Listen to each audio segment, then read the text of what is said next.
अस्सलामुअलैकुम, welcome to binary classroom. और आज की इस क्लास में हम लोग CS201 लेक्चर नंबर 37 को पढ़ने वाले हैं।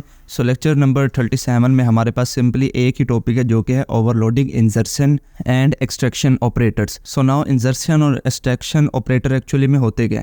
तो अब तक जितनी भी हम लोगों ने ओवरलोडिंग देखी उसमें एक था ऑपरेटर ओवरलोडिंग, राइट। एक हम लोगों ने फंक्शन ओवरलोडिंग देखी, क्लास ओवरलोडिंग देखी, बट ये इंसर्शन और एक्सट्रैक्शन ऑपरेटर की क्या ओवरलोडिंग है? एक्चुअली में जो ये वाला आपका सी इन और सी आउट में ये जो आपको सिंबल्स नज़र आते हैं ना इस तरह के, इनको बोला जाता है इंसर्शन। और जो सी इन में इस्तेमाल होता है उसको इंसर्शन बोला जाता है, और जो सी आउट में इस्तेमाल होता है उसको एक्सट्रैक्शन बोला जाता है। अब ये दोनों भी ऑपरेटर हैं जो कि हमारे पास इनपुट लेने के लिए काम आते हैं और आउटपुट दिखाने के लिए काम आते हैं। नाउ क्या इन दोनों को भी ओवरलोड किया जा सकता है? तो जवाब है जी हाँ, इन दोनों को भी ओवरलोड किया जा सकता है। बट किस तरह से किया जाता है वो हमने आज की इस वीडियो में देखना है। We all already aware that while overloading operators functions are written and spirit और behaviour of the operator plus minus. हमने ये तमाम ऑपरेटर्स देखे जिनको ओवरलोड करके देखा, किस तरह से ओवरलोड किया जाता है, उसका सिंटैक्स भी देख लिया था। सिमिलरली फंक्शन को भी ओवरलोड करने का तरीका देखा था। नाउ अब ये जो आखिरी दो ऑपरेटर रह गए हमारे, इंसर्शन और एक्सट्रैक्शन, इनको ओवरलोड करना है। इंसर्शन ऑपरेटर इनपुट में इस्तेमाल किया जाता है, एक्सट्रैक्शन ऑपरेटर आउटपुट में इस्तेमाल किया जाता है। इनको भी ओवरलोड करने का तरीका जो है काफ़ी सिमिलर है, यानी कि सिंटैक्स इसका सिमिलर है हमारे पास ऑपरेटर ओवरलोडिंग के। कुछ चीज़ें चेंजिंग है जो कि हम इस वीडियो में देखेंगे। लास्ट में मैंने एक सेंटेंस लिखा हुआ है, ये अगर आपको अभी समझ ना आए तो फिलहाल के लिए इसको होल्ड करके रखिएगा। जब मैं आपको इसको कोड करके दिखाऊंगा तो शायद आपको बेहतर समझ आ जाए। तो सेंटेंस कुछ इस तरह से इसका, it can not overload in a member function. कहता है कि जो इंसर्शन है या एक्सट्रैक्शन ऑपरेटर है ये मेंबर फंक्शन में ओवरलोड नहीं हो सकते। It overload in a friend function, ये सिर्फ और सिर्फ फ्रेंड फंक्शन में ओवरलोड हो सकते हैं। अभी भी नहीं समझ आए तो हम इसको चलते हैं VS कोड में और वहां पर जाके इसको कोड भी करते हैं और वहां पर आपको दिखाता हूं कि ये मेंबर फंक्शन और फ्रेंड फंक्शन में क्या डिफरेंस है। तो फिलहाल हम लोग आ चुके हैं VS कोड में और यहाँ पर आके मैंने जल्दी से अपने पास जो है हमारा बेसिक स्ट्रक्चर उसको लिखने लगा हूँ। तो यहाँ बेसिक स्ट्रक्चर तो मेरा कंप्लीट हो चुका है, लेकिन ना इसके अंदर मैं आपको एक चीज ये बताना चाहता हूँ कि ये जो हम ऊपर हेडर फाइल इंक्लूड करते हैं ना IO स्ट्रीम, इसके अंदर हमारे पास ये जो हेडर फाइल है ये दो हेडर फाइल से मिल के बनती है। एक हेडर फाइल का नाम है I स्ट्रीम और दूसरी हेडर फाइल का नाम है O स्ट्रीम। तो ये जो दोनों हेडर फाइल है इन दोनों को मिला के ये जो ऊपर वाली हेडर फाइल है ये दोनों मिलकर काम करती है। यानी कि अब देखें यहाँ पर देखें I स्ट्रीम और यहाँ से O स्ट्रीम, यहाँ पे स्ट्रीम कॉमन लफ्ज है, यहाँ का I उठाएं यहाँ का O उठाएं तो IO स्ट्रीम बन जाता है। नाउ सवाल ये उठता है कि ये दोनों हेडर फाइल्स एक्चुअली में काम किस तरह किसके आती हैं?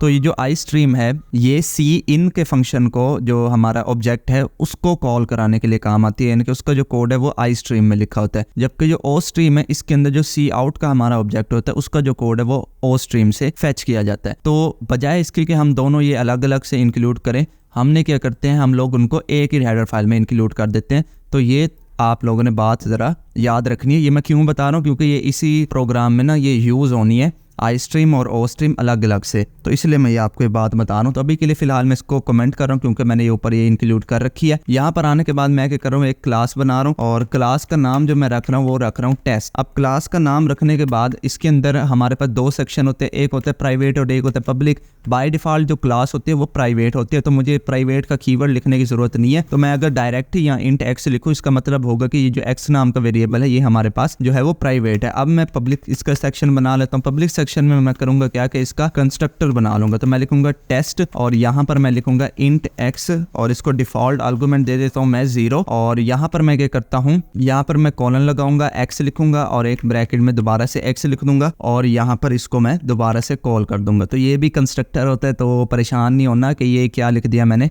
ये कंस्ट्रक्टर होता है। ठीक है, कंस्ट्रक्टर को आप इस सिंटैक्स से भी लिख सकते हैं, नहीं तो जो हम ट्रेडिशनल अपना देखते आ रहे हैं आप लोग उससे भी लिख सकते हैं। तो ये हो गई हमारी क्लास, इतनी फिलहाल के लिए रखते हैं। अब आ जाते हैं हम लोग मेन सेक्शन में। अब मेन सेक्शन में आने के बाद मैं सबसे पहले क्या करता हूँ, क्लास का ऑब्जेक्ट बना लेता हूँ। तो टेस्ट हमारी क्लास है, उसका ऑब्जेक्ट मैंने बना दिया T। ये बनाने के बाद यहाँ पर मुझे सेमीकोलन भी लगाना है, ठीक है, क्लास से बाहर, तो अब ये एरर चला जाएगा। हाँ जी, ऑब्जेक्ट मैंने बना लिया। ऑब्जेक्ट बनाने के बाद अगर मैं इसको सी इन करूँ ऑब्जेक्ट को, या सी आउट भी करूँ ऑब्जेक्ट को, और इसको अगर मैं रन करूँ तो देखें यहाँ पर मेरे पास ना एरर्स शो हो रहे हैं और ये ख़त्म भी नहीं हो रहा एरर, तो इसको मैं यहाँ से डिलीट करता हूँ। अब देखें यहाँ पे हुआ क्या, एक्चुअली मैंने सबसे पहले बनाया अपना ऑब्जेक्ट बनाने के बाद मैं चाहता हूँ कि मैं इस ऑब्जेक्ट में कोई ना कोई डेटा पास करूँ या उसको प्रिंट करा सकूँ। तो अब देखें हम लोगों ने पढ़ा हुआ था कि जब भी हम लोग ऑब्जेक्ट बनाते हैं तो ये जो कंस्ट्रक्टर है ये ऑटोमेटिकली कॉल हो जाते हैं, ठीक है, और उसके अंदर जो भी वैल्यू होती है वो हमारे पास फैच हो जाती है। तो होना तो यही चाहिए था कि जब भी मैं सी आउट करा रहा हूँ तो मेरे पास एक्स की वैल्यू 0 प्रिंट होनी चाहिए, मुझे कंसोल पे 0 दिखना चाहिए था, ठीक है। अब कुछ लोगों का यहाँ सवाल होगा कि ये हमने सीन लगाया हुआ है, इसकी वजह से शायद एरर आ रहे होंगे। अगर मैं सीन को कमेंट भी कर दूं और अब इसको मैं अगर रन करूं तो आपके मुताबिक यहाँ पर मुझे 0 प्रिंट होना चाहिए, क्योंकि डिफ़ॉल्ट टाइप जो कंस्ट्रक्टर होती है वो 0 तो प्रिंट करती है ना, लेकिन यहाँ पर देखिए फिर से मेरे पास एरर शो हो रहे हैं। तो ये जो एरर्स हैं ये हमारे पास इसलिए शो हो रहे हैं क्योंकि हम लोगों ने इसको जो ये इंसर्शन और ये जो एक्सट्रैक्शन ऑपरेटर है इसको ओवरलोड नहीं किया हुआ। तो इसी को ओवरलोड करना है आज के इसी क्लास में। तो इसको ओवरलोड करने का तरीका मैं आपको बता देता हूँ। तो इसको ओवरलोड करने के लिए सिंपली हम लोगों ने 2 फंक्शन बनाने हैं। ऑपरेटर ओवरलोडिंग का सिंटैक्स आपको याद होगा, बिल्कुल सिमिलर। अब अगर मुझे ना सी इन को ओवरलोड करना है तो मुझे यहाँ पर लिखना होगा आई स्ट्रीम। क्यों लिख रहा हूँ, मैंने अभी आपको यहाँ ऊपर डिफरेंस बता दिया आई स्ट्रीम का और ओ स्ट्रीम का। तो मुझे आई स्ट्रीम लिखना होगा और यहाँ एक रेफरेंस ऑपरेटर देना होगा। रेफरेंस ऑपरेटर एंड ऑपरेटर को बोला जाता है। और उसके बाद मुझे यहाँ पर लिखना होगा ऑपरेटर लिखने के बाद अब मुझे कौन सा ऑपरेटर ओवरलोड करना है वो लिखना होगा। तो मुझे इंसर्शन ऑपरेटर ओवरलोड करना है, तो मैं यहाँ पर इस तरह से लिख दूंगा, ये हो गया इंसर्शन ऑपरेटर। नेक्स्ट स्टेप में क्या होता है कि हम लोग इसको पैरामीटर्स देते हैं, ठीक है। पैरामीटर्स में मुझे क्या देना है, सबसे पहले तो यही जो आई स्ट्रीम वाला है रेफरेंस, ये मुझे पैरामीटर देना होगा और इसका मुझे कुछ नाम देना होगा। तो मैं यहाँ पर इनपुट लिख देता हूँ, ठीक है। कोई भी नाम आप लोग इसको दे सकते हैं। ये 2 पैरामीटर लेते हैं, एक आपके जो आई स्ट्रीम का ऑब्जेक्ट होगा, दूसरा आपका जो आपका क्लास का ऑब्जेक्ट होगा। तो मैं यहाँ टेस्ट लिख सकता हूँ और इसको भी मुझे रेफरेंस ऑपरेटर ऑब्वियसली बनाना है और यहाँ पर मैं उसका ऑब्जेक्ट पास करा दूंगा। मतलब कि ये जो टी मैंने बनाया है ये ऑटोमेटिकली यहाँ पर जो है वो शिफ्ट हो जाएगा। तो यहाँ तक करने के बाद नेक्स्ट स्टेप मुझे क्या करना है कि अब बारी आती है इसको ओवरलोड करने की। तो मैं यहाँ पर लिखूंगा सिंपली इनपुट लिखने के बाद मैं यहाँ पर लिखूंगा ऑब्जेक्ट डॉट एक्स। इस लाइन पे क्या मतलब होगा कि जो ऑब्जेक्ट ये वाला मैंने पास करा है टी यहाँ पर आ जाएगा और एक्स जो है वो ये मेरा पास वेरिएबल बनना होगा, तो इसको एक्सेस मिल जाएगी, ठीक हो गया। और उसके बाद मुझे यहाँ पर रिटर्न भी करना होगा इनपुट, ठीक है, यानी कि जो इनपुट की वैल्यू सेट कर देगा तो वही वैल्यू रिटर्न कर देगा। अब सिमिलरली मुझे यहाँ पर एक दूसरा फंक्शन बनाना है जो कि मेरे पास सी आउट का जो ऑपरेटर, देखो मैंने अभी सी इन वाला ऑपरेटर ओवरलोड किया तो यहाँ पर मुझे एरर अब दिखाई नहीं दे रहा, जबकि सी आउट वाला देखिए अभी भी उसके नीचे रेड लाइन शो हो रही है, इसका मतलब अभी भी सी आउट वाला एरर है। तो मुझे सी आउट को भी जल्दी से ओवरलोड कर देना है। तो सी आउट को ओवरलोड करने के लिए सिंपली आप लोग ओ स्ट्रीम का यूज़ करेंगे। तो जहाँ जहाँ आई लिखा हुआ है वहाँ मैं रिप्लेस करके ओ कर रहा हूँ, यहाँ पर भी ओ कर देते हैं, बाकी सारी चीज़ें सेम रहेंगी। और यहाँ पर जो है इनपुट की जगह मैं आउटपुट कर देता हूँ, ठीक है। तो सबसे पहले यहाँ पर भी आउट कोई भी नाम दे सकते हैं, ये कोई ज़रूरत नहीं है। मैं क्योंकि इनपुट और आउटपुट का डिफरेंस दिखा रहा हूँ इसलिए मैं ये नाम लिख रहा हूँ। यहाँ पर भी आउटपुट कर दूंगा और यहाँ जो ऑपरेटर है इसको भी चेंज करना पड़ेगा, ठीक है। तो ये चेंज हो गया। सिमिलरली यहाँ से भी चेंज करना पड़ेगा, ओके, ये चेंज हो गया।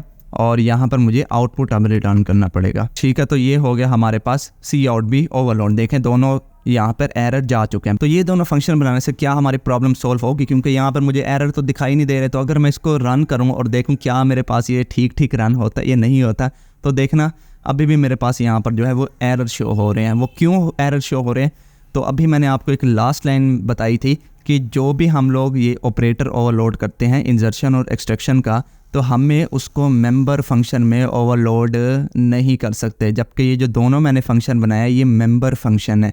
तो अभी हमने ये लाइन पढ़ के हम इसको मेंबर फंक्शन में ओवरलोड नहीं कर सकते। अब यहाँ ना कुछ बच्चों का ये सवाल होता है, वो कहते हैं कि अगर हम लोग ना इसको यहीं से कॉपी करें और इसको क्लास के पब्लिक सेक्शन में डाल दें, ये क्लास के पब्लिक सेक्शन में डाल दिया और इसको भी यहाँ से कॉपी करें और यहाँ पर इसको भी क्लास के पब्लिक सेक्शन में डाल दिया, ठीक है। लास्ट में सेमीकोलन भी लगाएंगे। और कुछ समझते हैं कि अगर हम इसको कॉल कर लें तब हमारे एरर्स चले जाएंगे, लेकिन अगर मैं इसको यहीं पर ही रन करके दिखाऊं तो देखना हमारे एरर्स नहीं जाएंगे, हमारे वहीं के वहीं एरर्स जो है वो दोबारा से शो हो जाएंगे। तो पता चला कि मेंबर फंक्शन चाहे कॉल कर रहे हो चाहे बना रहे हो, आपका ऑपरेटर इंसर्शन ऑपरेटर और एक्सट्रैक्शन ऑपरेटर ओवरलोड कभी भी नहीं होगा। तो इसके लिए क्या तरीकेकार है अभी बताया मैंने आपको, फ्रेंड फंक्शन बनाएंगे। तो फ्रेंड फंक्शन बनाने का सिंपली तरीका ये है कि कि यहाँ पर आप लोग सिंपली लफ्ज़ लिख दें फ्रेंड का। तो फ्रेंड का लफ्ज़ लिख के जैसे ही मैं इसको सेव करूंगा और अब इसको मैं रन करूं तो देखना मेरे पास जो है यहाँ पर प्रोग्राम बिल्कुल ठीक जो है वो रन हो जाएगा। यहाँ पर मेरे पास जो है वो इनपुट मुझसे मांग रहा है, तो अगर मैं लेट्स सपोज इसको 55 इनपुट दूं तो मुझे ये देखें दोबारा से उसने 55 यहाँ पर प्रिंट करा के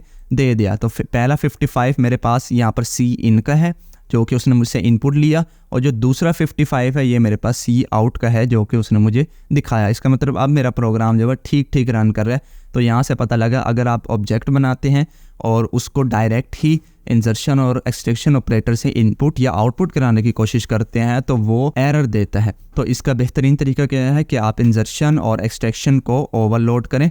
तो ओवरलोड करने से जो है वो आपका तमाम जो है मसाइल जो है वो दूर हो जाएंगे। इस प्रोग्राम का अगर किसी ने स्क्रीनशॉट लेना हो तो वो यहाँ से ले सकता है। तो आई होप आपको ये छोटी सी वीडियो पसंद आई होगी। अगर पसंद आई तो इस वीडियो को लाइक करते जाए। चैनल को बगैर सब्सक्राइब किए देख रहे हैं तो चैनल को भी जरूर से सब्सक्राइब करें। मिलते हैं किसी नेक्स्ट वीडियो में, तब तक के लिए।